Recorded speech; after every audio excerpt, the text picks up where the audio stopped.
अस्सलामु अलैकुम। मैं हूँ कमर अब्बास राणा। आज एक काफ़ी अरसे के बाद मैं आप सबके साथ हूँ और एक्चुअल मैं आज ये बताने आया था कि सरगोदा यूनिवर्सिटी से एडमिशन ओपन हो चुके हैं और ये सरगोदा यूनिवर्सिटी का जो एडमिशन शेड्यूल है वो आपकी स्क्रीन पर चल रहा है। और सेकंड वन मैं आपको ये बताना चाहता था कि ये जो पेपर्स चल रहे हैं ये क्रिटिसिज्म का पेपर है और ये आप पिक्चर्स देख सकते हैं आपके सामने हैं। तो अब मैं नेक्स्ट लेक्चर ऐसे दूंगा कि मैं जो भी लेक्चर दे रहा हूँ यानी कि जिन पेजेस से पढ़ा रहा हूँ, चाहे वो पोइट्री के हों, चाहे वो ड्रामे के हों, चाहे वो क्रिटिसिज्म की हों, वो किसी भी सब्जेक्ट्स के हों, मैं ऐसे जितने पेजेस पढ़ाऊँगा साथ में उसकी पिक्चर्स आपको दे दूँगा। तो जब आप लेक्चर लोगे तो क्या होगा कि पेजेस आपके सामने चल रहे होंगे और उन पेजेस को देख के आपको पढ़ना आसान हो जाएगा।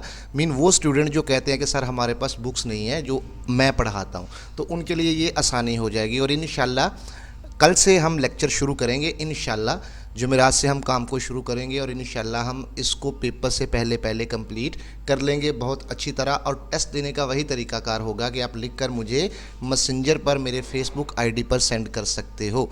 आई होप कि आपको मेरा मेथड पसंद आएगा, दुआ कीजिएगा। आपके सामने है 21 मई फर्स्ट डेट है इसकी सिंगल एडमिशन के साथ, बाकी शेड्यूल आपके सामने है, देख लीजिएगा। अल्लाह ब्लेस यू ऑल। अपनी बुक्स को रेडी रखें या फिर मेरे साथ पढ़ने के लिए रेडी रहें। इंशाल्लाह जल्द मुलाकात होगी। अल्लाह हाफिज़।